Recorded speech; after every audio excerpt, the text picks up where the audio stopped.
Good day, ladies and gentlemen. Welcome to Druk's Unboxing. Saturday night on the zone on a Golden Boy Promotions card in Mexico.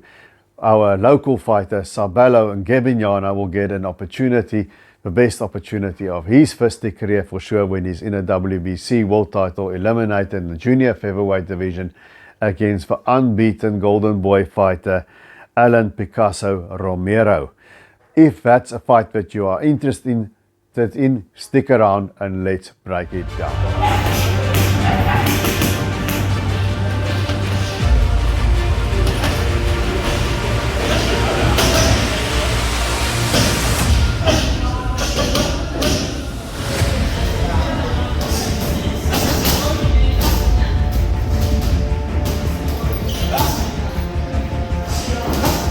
Okay, boxing fans, our homeboy here in this fight, Sabelo Ngebinyana, is a guy I saw from ringside before.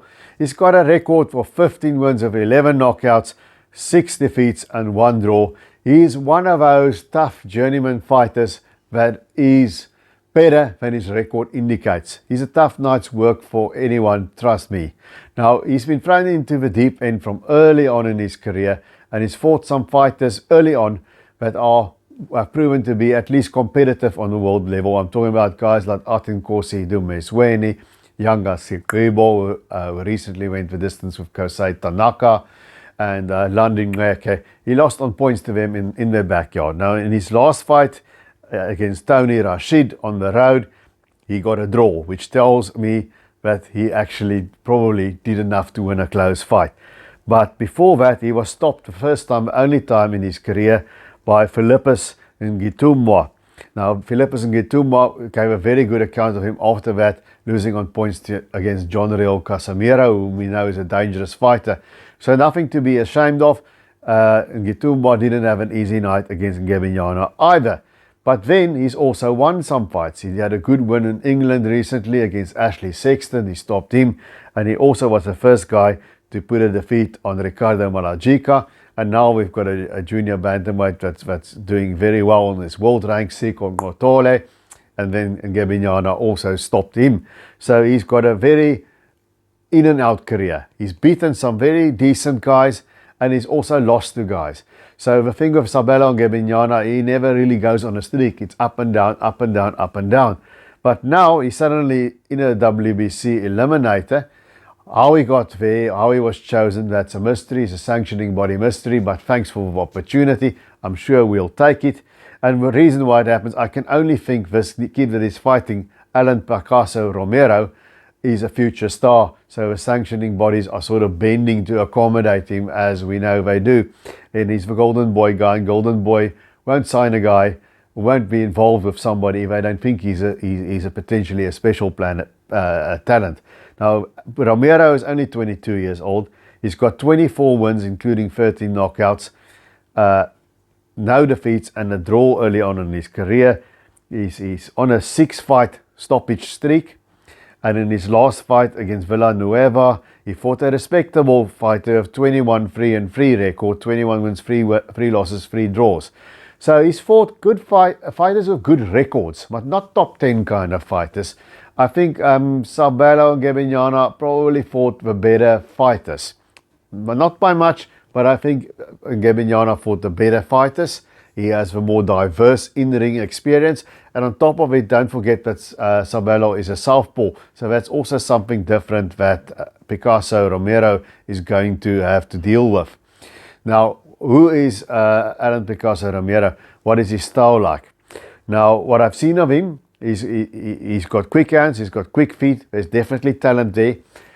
He's a good puncher at mid-range. He can punch. He's a good puncher. He's been going on a knockout streak, and he's learned how to put leverage and power in his punches. I think he hits hard with every punch. He's got power on the right, he's got power on the left. I think his best shot is the liver shot, you know, that classical Mexican left hook to the body. He puts opponents down and finishes them with that. And he's also got good uppercuts and a good right hand, and he's got a good jab when he throws it. So what I see with Alan Picasso Romero, he likes to come forward. He likes to be the aggressor, and Offensively, he's very good. He's accurate with his punches. He doesn't miss or leave gaps. He places every punch very well, much like that welterweight Virgil Ortiz. He places his punches very well. He's offensively very good, and I think it's also a case a bit of his offense being his defense. Because what I've noticed early in the fight, the elbows come up. The elbows are up here, so he leaves his body open. Can be that he's trying to fox you in to counter you, but there's plenty of space in his body. And he's got a tall, slender sort of build, whereas Ngebinyana is a more solid, muscular sort of build.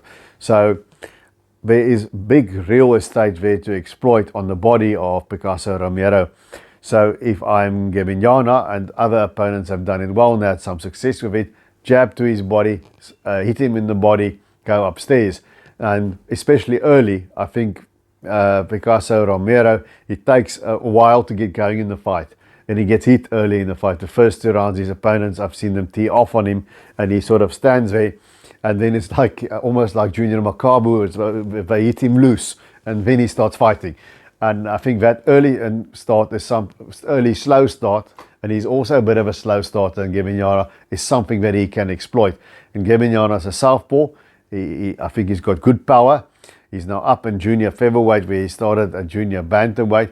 But it seems that he is carrying his power up. He's got good power. He's got that awkward southpaw thing. He's very rough and tumble on the inside. He can shove and push you around, like I saw when I was ringside for his fight against Malajika. And sometimes he technically, he loses his way and he gets a bit rough and he leaves gaps. And he mustn't do that against Alan Picasso. So another thing about Alan Picasso Romero, what I've noticed, is when his opponent is on the offense and hitting at him, he stands there with his gloves like that. I don't know why I'm thinking about Junior Makabu so much, but much like Junior does. He stands there, he waits for the storm to pass, and then he hits back. And a mistake I saw where his opponents make up until this point, they go in there, they hit him, they tee off on him, and when they catch their breath, they stand there in front of him, and then he nails them back. So they get their offense going, and then they get nailed when the offense comes back from Picasso Romero. So that's one thing. Sabelo Ngebinyana is going to need to put him under pressure, shove him around, keep him off balance, keep him from settling down. But I don't think what he mustn't do, and I think he's going to have success against Picasso Romero, and he's going to hit him, but he mustn't do is stay there in the pocket. Go, hit the body, hit the head, turn around him. Don't stand there and don't stay in the line. Go off to the side and then attack again and push him around in the clinches. Make him uncomfortable. Because guys who are such accurate hard punches like Alan Picasso Romero, they need 2 things. They need a little bit of a split second of time, and they need a little bit of a space to operate. So don't give him that. Rough him up and do it that way, but do it in a smart way. Don't stand in front of him. Picasso Romero, he'll have to get out of his habit of standing there and then waiting for a storm to pass and retaliating back. It's worked for him because he's got nice power and he puts his punches together really well. And he might have a surprise against Sabelo Ngebinyana. On paper, Ngebinyana looks like just any other opponent he has faced. But of course, we in South Africa, we know him. We know Sabelo can be tough. But also, Philippus and Gitumwa managed to stop him. And Gitumwa didn't get over against John Real Casimiro. If Alan Picasso Romero is truly something special, like Golden Boy and the guys believe, then he should get past Sabelo Ngebinyana, because Sabelo is effectively a big gatekeeper. Now, I always root for my South African fighters. I hope Sabelo can pull this one off, but as we know in Mexico, like we have seen, you can't just pull it off in a 1 or 2 pointer. You've got to outbox the guy and score a knockdown to get the close decision there.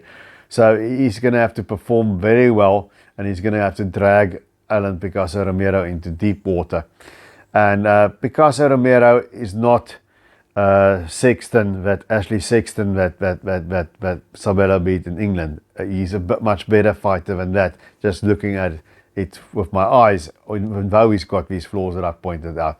So I think Sabelo Ngebinyana is going to give Alan Picasso Romero a very good run for his money. I think he's going to give him a tough fight. But in the end, I think Picasso Romero is going to have his hands raised. Is he going to score late out stoppage like in Gitumwa? his offense is accurate. He's got power in both hands. My gut feel is Picasso Romero is going to stop Sabelo Ngebinyana late in a good, sometimes untidy, sometimes scrappy fight. That's what I'm going with for a prediction. I'm hoping Sabelo Ngebinyana can cause this massive upset because it would be great for him. A world title fight might beckon out of the blue. It's an opportunity that arrived out of the blue. He's got nothing to lose. And that's the kind of platform where a guy like him could shine. But I go with what my eyes see. So I'm going to go with Alan Picasso Romero on the late round stoppage. I hope I'm wrong. I hope Sabelo Ngebinyana upends the apple cart. Good luck to him. But that's what I think. So guys, please tell me in the comment section, how do you see Alan Picasso Romero against Sabelo Ngebinyana going down? Remember, it will be streamed here, probably on the Zone in the early hours of Sunday morning. So let's support our guy. And until I see you guys again, please punch the subscribe. Please hit the like button. And until we see each other, remember to keep those hands up.